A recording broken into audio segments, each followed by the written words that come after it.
Dr. Reiner Fulmick is the public frontman for an international team comprised of hundreds of lawyers and medical experts who have begun legal proceedings over the CDC, the WHO, and the Davos Group for committing crimes against humanity.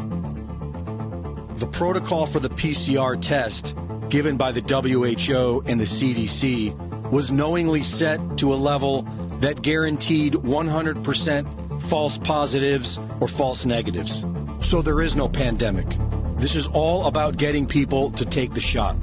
Their argument is that we are at the very least being subjected to an illegal experiment, and at the worst, global genocide.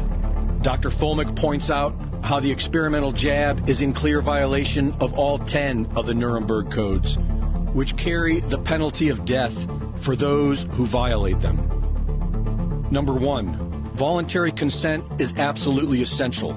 There should be no intervention or any element of force, fraud, deceit, duress, or any form of constraint or coercion.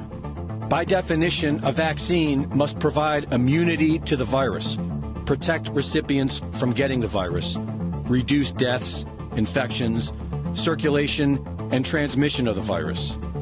We are told the experimental jab does none of these, yet they fraudulently call it a vaccine. As far as duress, constraint, and coercion, it's everywhere. If you want your life back, get the shot.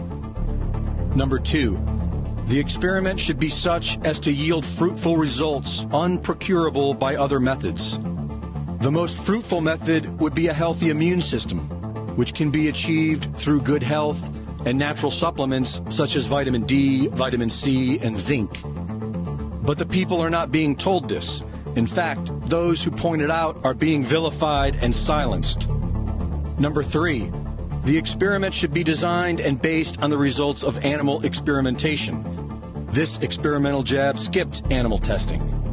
Number 4, the experiment should be so conducted as to avoid all unnecessary physical and mental suffering and injury. According to official reports, there are already thousands of deaths and over 250,000 injuries from this experiment. Number 5, no experiment should be conducted where there is an a priori reason to believe that death or disabling injury will occur. Past trials have shown a strong possibility that these new spike proteins will cause a body to attack itself.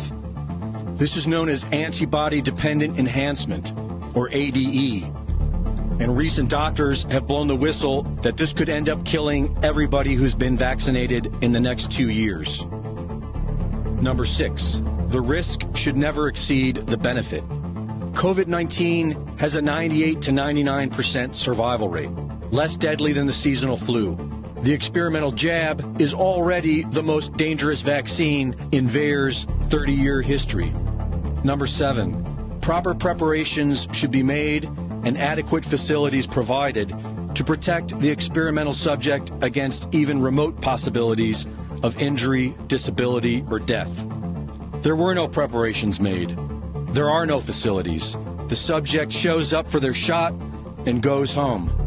Number 8, the experiment should be conducted only by scientifically qualified persons.